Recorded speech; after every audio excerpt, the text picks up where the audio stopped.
तर 25 धावा 30 धावा मागचा IPL आठवलं तर मित्रांनो रिंकू सिंगची बॅटिंग आठवल आपल्याला, ज्याने खऱ्या अर्थानं 5 षटकार खेचून विन द मॅच केली होती.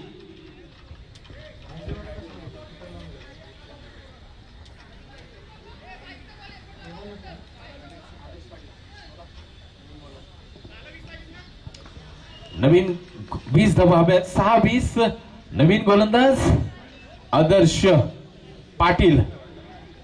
पहा नवतीत खेळाडूंवरती पण विश्वास किती दाखवला जातो. कुशल मुवमेंट आहे मॅचचं, कारण ही मॅच नॉकआउट आहे. तुम्ही इथे पराभूत झालात या स्पर्धेतलं अस्तित्व संपलं आहे.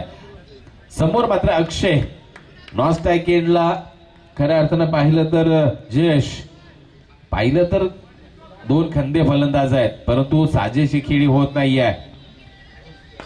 फटका लाभ केलाय सी कॉर्नरच्या दिशेने. 2 क्षेत्ररक्षक जातील चेंडूवरती. विनोद पहा हो इथे मात्र आणि 2 धावा कंप्लीट. थोडासा थ्रू नक्कीच आपण पाहिलं साईडला आला म्हणे 2 धावा कंप्लीट झाला. प्रयत्न दोन्ही बाजूने केले जातात, खऱ्या अर्थानं पराकाष्ठा केली जाते, जीवतोड प्रयत्न केले जातात. हो मला खेळायचं आहे, इथे मला धावा जमवायच्या आहेत, इथे मला धावा डिपेंड करायच्या आहेत, कारण ह्या माझ्या गावासाठी आहेत. हो लापटण केलाय, रडार मध्ये आहे. तिथे मात्र हो विकेटचं पतन लॉंग ऑनला. इथे मात्र जय सुर्वे यांनी आपला झेल टिपला आणि इथे मात्र फलंदाजाला परतावं लागेल. Back to the pavilion. Akshay मात्र बाद होऊन तंबूच्या दिशेने प्रयत्न केले गेले. खऱ्या अर्थानं प्रयत्न करण्याची गरज सुद्धा आहे, कारण आता जर विचार केला ना आपण तर 4-18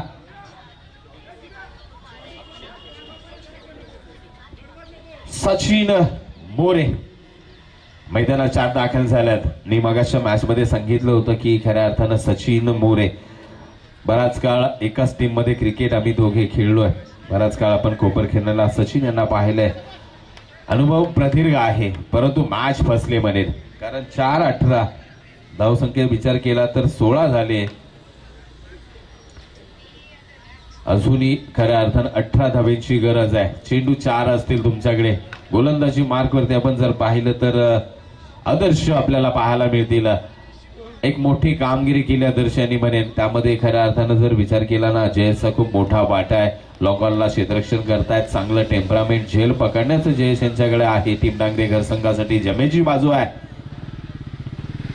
सचिन आडव्या पट्ट्यामध्ये खेचलाय, तिथे मात्र स्क्वेअर लेग बाउंड्री लाईन आहे. थोडंसं मिसफील्ड झालंय आणि एकीचं दुहेरीमध्ये परिवर्तन झालंय. कुशल मुवमेंट आहे आणि एकेरी दुहेरी धावा सुद्धा इथे काही इफेक्ट घडू शकतात का. तर आता 3 चेंडू आणि 16 धाब्या समीकरण असेल. 3 षटकार अपेक्षित असतील सचिन मोरे यांच्याकडून.